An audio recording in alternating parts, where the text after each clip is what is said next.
Around 66 million years ago, warm wind moved through a late Cretaceous floodplain as an ordinary afternoon neared its final minutes.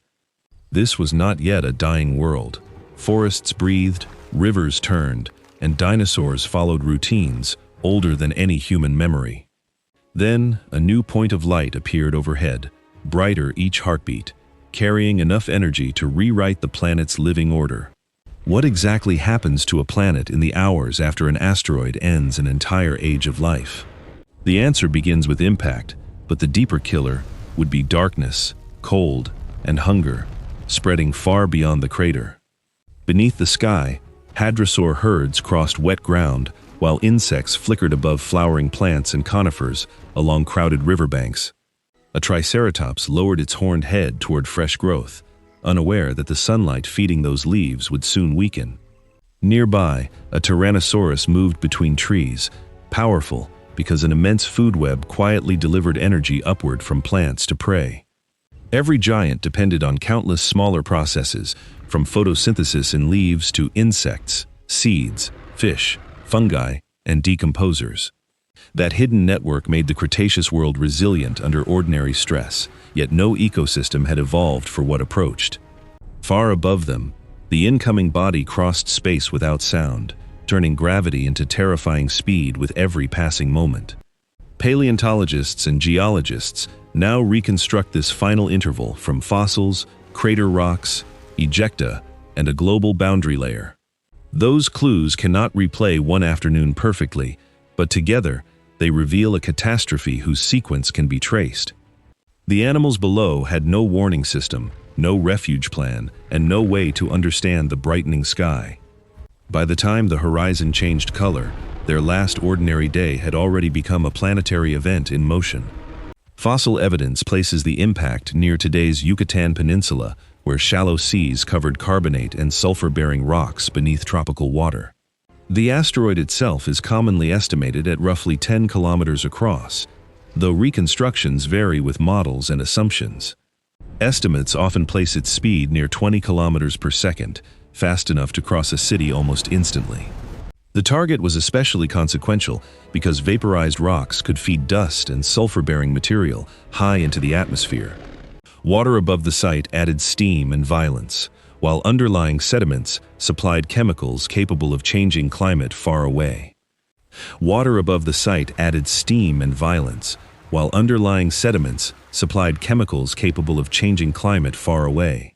A different impact location might have produced different atmospheric effects, which makes Chicxulub a geological accident with global consequences. The crater now lies buried beneath younger sediments, so its existence emerged through geophysical evidence rather than an obvious scar. Around the world, a thin KPG boundary layer preserves unusual impact-derived material, linking distant rocks to one brief event. Elevated iridium in many boundary deposits became a crucial clue, because Earth's surface normally contains relatively little of it. Later work connected that chemical signal with Chicxulub, turning scattered rock layers into a synchronized planetary timestamp marker. Yet knowing where the asteroid struck is only the beginning. Extinction depends on what happened after contact worldwide. The atmosphere would become a transport system, carrying consequences beyond coastlines, continents, and every horizon visible from ground. The approaching object, therefore, carried more than kinetic energy. It carried the chemistry of the rocks awaiting below. When sky finally met sea and stone, that chemistry would help determine how long the catastrophe lasted globally. At impact, the asteroid's motion became heat, shock, excavation, and ejecta in a transformation lasting only moments. Rock near the strike was crushed, melted, or vaporized as pressure surged beyond conditions found in ordinary geology. A vast, transient cavity opened, then collapsed and rebounded, leaving the buried multi-ring structure scientists identify as Chicxulub. Estimates commonly place the crater around 180 kilometers wide, although mapped dimensions depend on the chosen boundary. The shock raced outward through crust and water, while ejecta launched upward on trajectories reaching far beyond Mexico. Near the site, survival became almost impossible as intense heat, pressure, debris, and water displacement transformed the region. Farther away, timing mattered. Some creatures faced ground motion first, others changing skies, falling debris, or coastal disturbance. This distinction matters because the extinction was not one identical instant everywhere. Different mechanisms reached different places at different times. Even so, the first minutes created the material that would later spread consequences across the entire atmosphere system. Tiny droplets of once molten rock cooled while airborne, preserving evidence of pressures and temperatures generated by impact conditions. Mineral grains were shocked into distinctive structures, microscopic signatures that geologists can still recognize in boundary deposits today. These particles are quiet now, yet each records a moment when ordinary crust behaved like material inside an explosion. The crater itself was only the wound. The ejecta plume rising above it would become part of the weapon. Gravity eventually pulled much of that material back, converting upward escape into a second phase of planetary disturbance. Before dinosaurs beyond the Gulf could understand the flash, pieces of their planet were already returning from above. Ejecta re-entered the atmosphere at tremendous speed, heating air and distributing impact material over immense distances from Chicxulub. How intense that returning heat became globally remains debated, so reconstructions should distinguish documented fallout from more uncertain fire scenarios.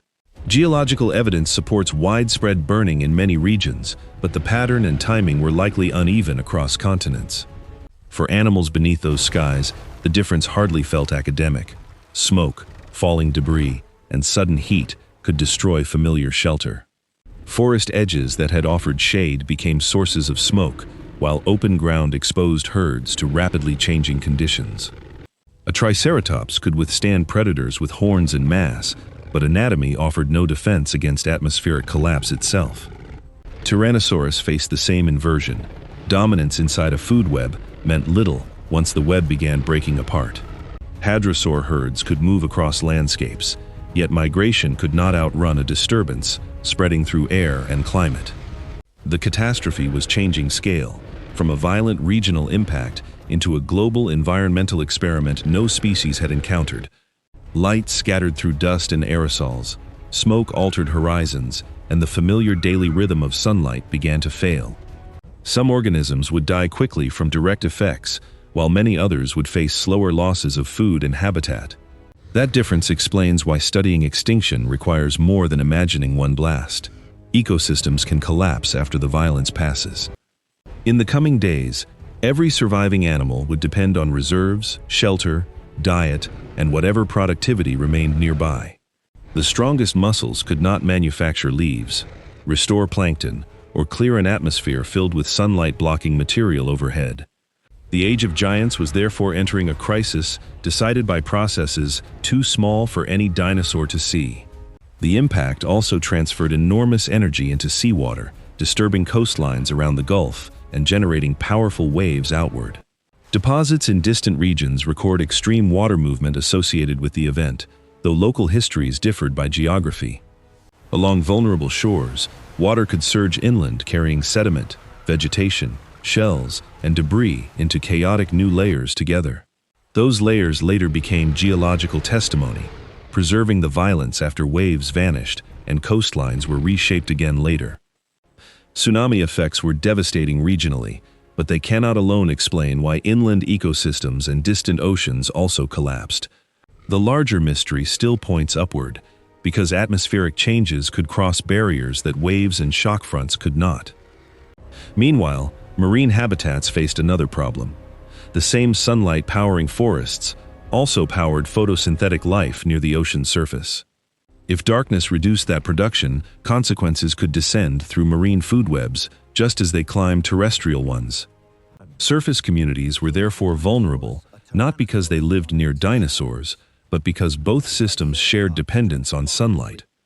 This common dependency connected forests, rivers, coasts, and open seas into one planetary story of energy loss afterward. Deep water and some detritus-based pathways could behave differently, offering ecological routes less directly tied to immediate photosynthesis. Such differences would later help explain survival patterns, but first, the planet had to pass through darkness itself. Above the oceans, impact debris continued circulating, transforming a coastal catastrophe into a climate problem measured across hemispheres. The waves eventually spent their energy, but particles and gases aloft could keep changing conditions long afterward globally. Water had carried destruction outward. The atmosphere was about to carry something more persistent, a shortage of light. Dust, soot, and sulfur-bearing aerosols are leading candidates for reducing sunlight after Chicxulub, though their exact contributions remain debated. Models differ on how long severe darkness and cooling lasted, but the basic mechanism is physically straightforward and well supported. Less sunlight reaches the surface, photosynthesis slows, temperatures fall, and ecosystems lose the energy entering their foundations daily. Sulfur from target rocks could form reflective aerosols high in the atmosphere, helping cool Earth's surface after impact. Soot from widespread fires may also have darkened skies, adding another uncertain but potentially important pathway to cooling. The precise mixture remains an active research question, which is why responsible reconstructions avoid pretending one number settles everything. For living systems, however, even temporary sunlight loss could be severe when food production depends on continuous photosynthesis. Leaves cannot negotiate with darkness, chlorophyll needs photons, and without enough light, plant growth and repair weaken rapidly. Plankton near the surface face the same bottleneck, linking the fate of oceans to the dimming sky above. Once primary production falls, stored energy becomes precious, and every consumer competes with time as much as neighbors. Large dinosaurs required substantial food, making prolonged shortages especially dangerous, even if they escaped the first impact effects. Smaller animals generally needed less total energy, though size alone could never guarantee survival through a global crisis. Shelter, diet, reproduction, habitat, and chance all mattered as ecosystems entered conditions with no exact modern equivalent available. The sun had not vanished, but from the ground, its life-giving role may have been sharply reduced temporarily. The impact lasted moments.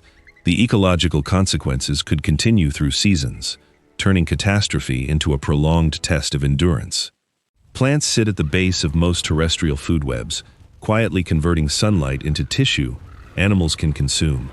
When that conversion weakens, herbivores first lose fresh growth, then predators lose the herbivores sustaining them in turn. This is food web collapse, not every species dying together, but dependencies failing in sequence as energy becomes scarce.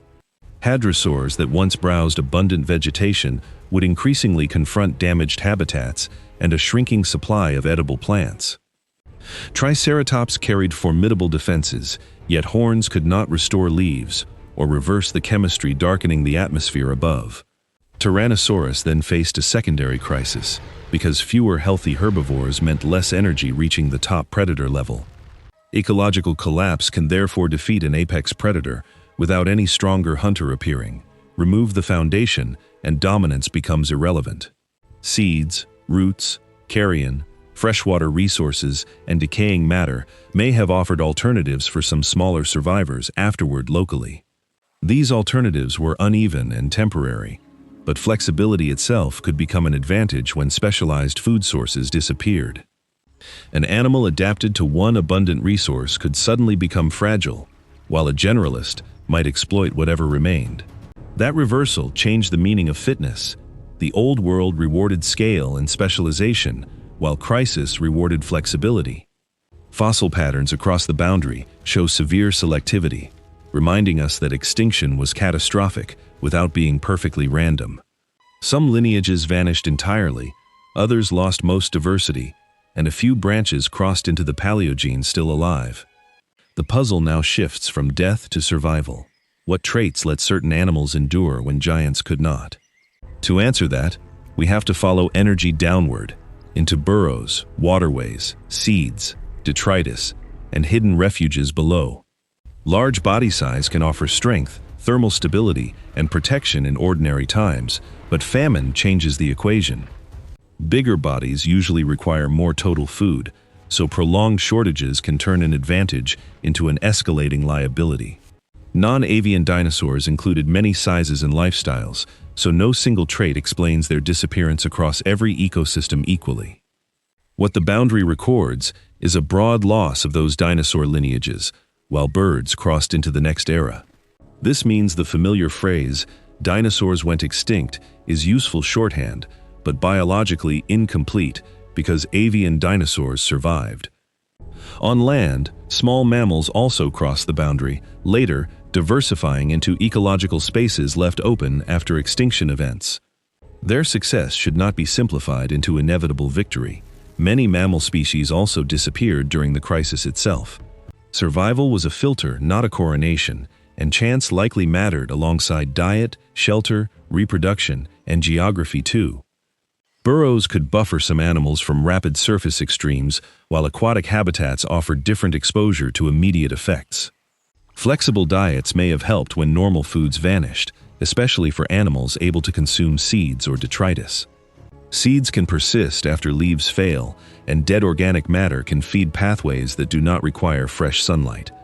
Freshwater food webs may have benefited from detrital inputs, potentially buffering some communities against the sharpest photosynthetic collapse.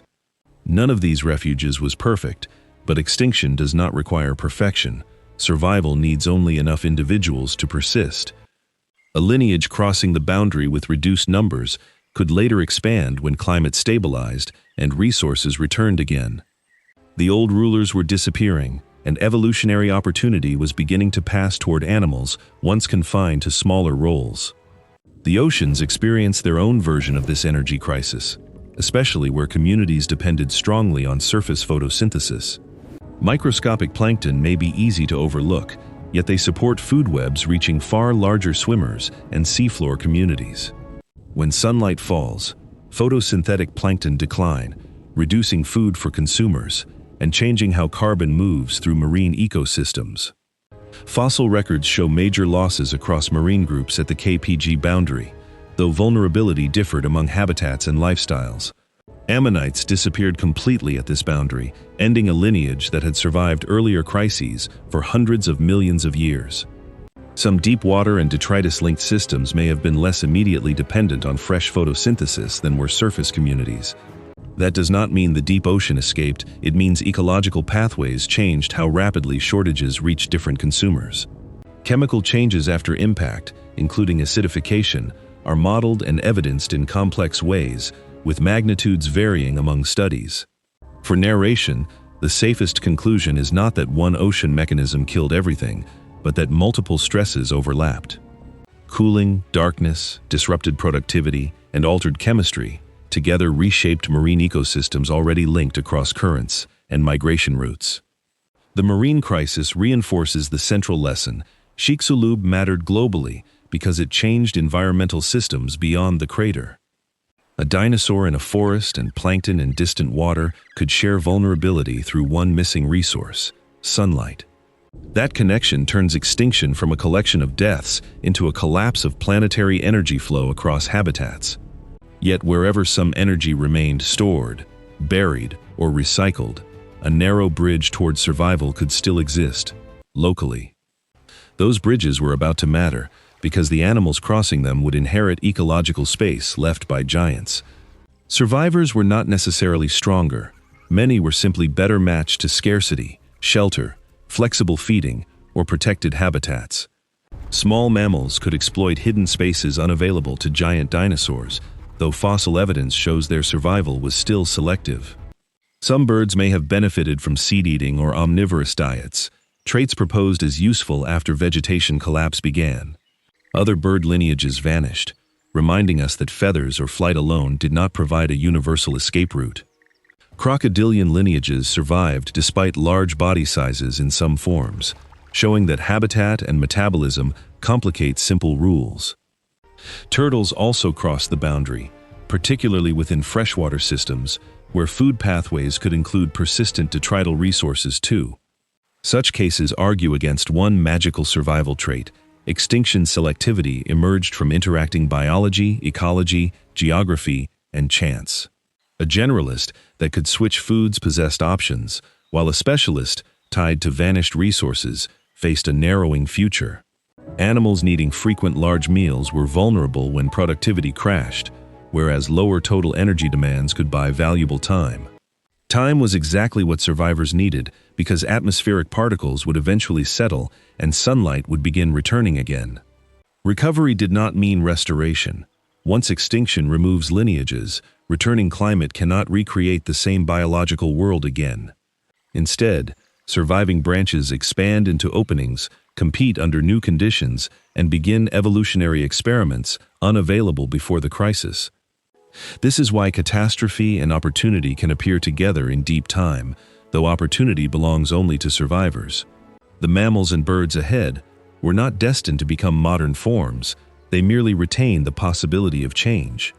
Crossing one geological boundary was enough to preserve that possibility, while entire dinosaur branches ended on the other side. Birds are living dinosaurs, descendants of theropod lineages that had already evolved feathers, wings, and diverse ecologies before impact. The KPG boundary, therefore, separates non-avian dinosaur extinction from avian dinosaur survival, a distinction hidden by everyday language. Not every ancient bird survived, and researchers continue studying why certain crown lineages crossed while others disappeared entirely. Diet appears important in some hypotheses, especially where seed-eating or omnivory could buffer shortages after widespread plant disruption. Ground-dwelling lifestyles may also matter in discussions of forest loss, because surviving habitats differed sharply after disturbance events. The evidence remains incomplete, so any neat tale of one winning adaptation would oversimplify a complicated extinction filter. What matters for our story is continuity. One dinosaur branch crossed the catastrophe and continued evolving afterward successfully. Their descendants later filled forests, wetlands, coasts, grasslands, islands, and skies that did not exist on impact day.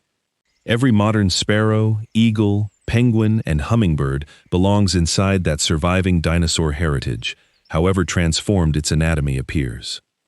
This survival does not diminish the catastrophe, it makes it stranger, because extinction erased giants while preserving descendants. The old image of dinosaurs ending completely under a dark sky therefore gives way to a subtler truth. Most dinosaur branches ended, but one feathered lineage carried their ancestry through the bottleneck into the Paleogene world. That lineage would become our strongest living callback to the last ordinary afternoon we witnessed at the beginning. Before returning there, one question remains: what made Chicxulub lethal enough to redraw ecosystems across the planet globally? The answer is not simply impact force, but the chain reaction connecting atmosphere, climate, photosynthesis, and hunger afterward. After the first violence faded, the planet entered a quieter phase in which blocked sunlight and falling temperatures became dominant threats. Reflective aerosols high in the atmosphere could cool the surface, while dust and soot further reduced the light reaching ecosystems. Climate models differ in magnitude and duration, but many reconstruct a sharp post-impact cooling severe enough to disrupt global productivity. For dinosaurs already facing damaged habitats, colder conditions increased energy demands precisely when food was becoming harder to find everywhere. Plants that survived the first day still depended on light, and prolonged dimness could prevent recovery from impact damage. Forests, therefore, did not need to vanish instantly. Declining growth across weeks and months could progressively starve herbivore populations. As herbivores weakened or disappeared, large predators inherited the same shortage one step later, with fewer opportunities to feed. This delayed cascade helps explain why distance from Chicxulub offered no guarantee once climate linked faraway ecosystems together. The asteroid did not need to kill every dinosaur directly. It only needed to break enough of the systems keeping them alive. That is the deeper mechanism behind impact winter, a planetary energy shortage spreading through food webs long after the flash. Cold alone was dangerous, but cold combined with darkness, habitat damage, and hunger created overlapping pressures few large species could escape. Freshwater refuges and buried shelters could soften some extremes, preserving pockets of life while exposed ecosystems remained unstable. Seeds, detritus, and stored organic matter could keep feeding certain survivors, even when new photosynthesis remained severely limited. Eventually, aerosols settled, skies brightened, and temperatures began recovering, but the biological losses could not simply reverse themselves. When sunlight returned to a changed world, recovery began from whatever lineages had survived the bottleneck, not from those already gone. When the skies cleared, the landscapes below were not empty, but their largest terrestrial dinosaurs were gone from every surviving community. Across the earliest Paleogene, ecological space opened where giant herbivores and apex predators had once shaped vegetation, movement, and risk. Recovery began with survivors already present: small mammals, birds, turtles, crocodilian relatives, insects, fishes, plants, fungi, and countless microbes. Their advantage was not destiny. Each lineage still faced unstable climates, damaged habitats, scarce food, and competition in unfamiliar ecosystems. Ferns were among the plants that could spread rapidly across disturbed ground, creating early green cover over damaged landscapes. This fern-rich recovery did not restore the Cretaceous world, it marked the beginning of a different ecological arrangement instead. Small mammals could forage among seeds, insects, roots, and debris, while moving through spaces no giant dinosaur now occupied. Birds likewise entered altered forests and wetlands, carrying dinosaur ancestry into communities assembled under new Paleogene conditions across recovering continents. Freshwater survivors moved through channels fed by detritus, where stored organic matter could support life as plant productivity returned. With the giant herbivores absent, vegetation faced different pressures, and recovering plant communities could develop along unfamiliar paths. Predator communities changed too, because removing Tyrannosaurus-sized hunters altered which animals occupied the upper levels of terrestrial food webs. Evolution did not rush to replace dinosaurs with mammals. Diversification unfolded across generations as environments stabilized and opportunities persisted.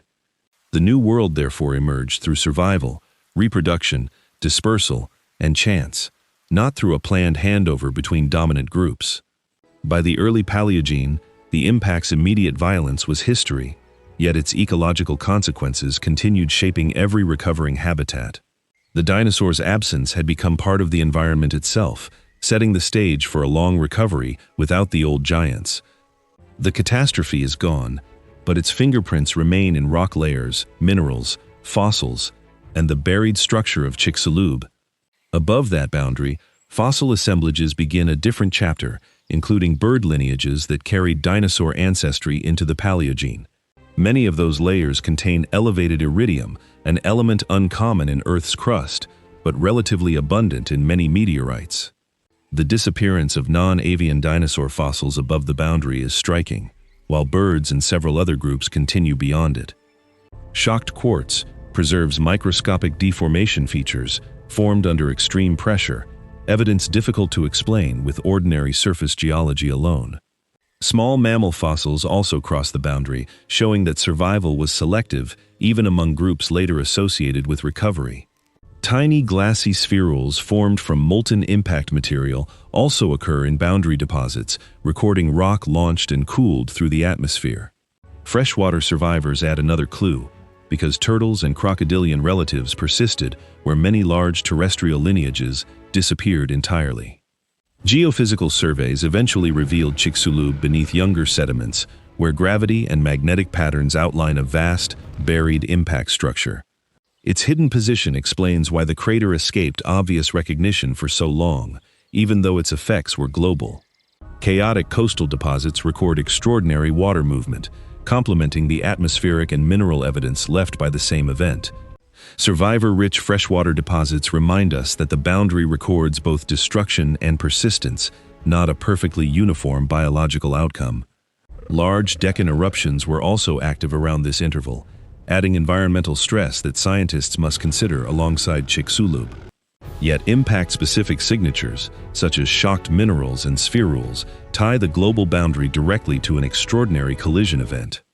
Together, crater, chemistry, minerals, sediments, and fossils reconstruct a disaster no witness could describe, leaving modern life as its final evidence. The last day of the dinosaurs did not truly end at sunset. Its consequences continued through climate, extinction, recovery, and evolution.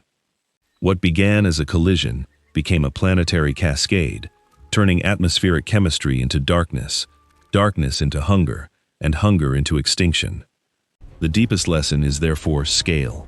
Local destruction mattered, but global environmental disruption transformed one impact into a mass extinction. Some organisms survived because they occupied refuges, ate flexible diets, reproduced quickly, or depended less directly on fresh photosynthesis. Others vanished, despite strength, size, armor, speed, or evolutionary success, proving that survival during catastrophe follows different rules. Non-avian dinosaurs disappeared, yet one dinosaur branch endured, preserving the age of giants inside the birds surrounding us today. The rock layer, shocked minerals, impact spherules, and buried crater still preserve the physical memory of that transformation. Every recovery after catastrophe is built from survivors, because extinction removes possibilities permanently, even when climate and vegetation return. Earth recovered, but it did not rewind. The Paleogene began as a new experiment assembled from whatever life remained. 66 million years ago, an ordinary Cretaceous afternoon became the boundary between two worlds, although no dinosaur could know it. Today, a small bird lifting from a branch carries that boundary inside its ancestry, a living descendant of dinosaur survival. Deep time leaves no permanent rulers, it preserves only lineages able to cross whatever crisis the planet places before them. If this journey changed how you see extinction, tell us which moment surprised you most, and share the documentary with another explorer. If you want more journeys through prehistoric Earth, subscribe to Aeon Earth and join us for the next lost world we uncover. Thank you for watching to the end. Our next journey begins in another vanished world, where survival followed a completely different path.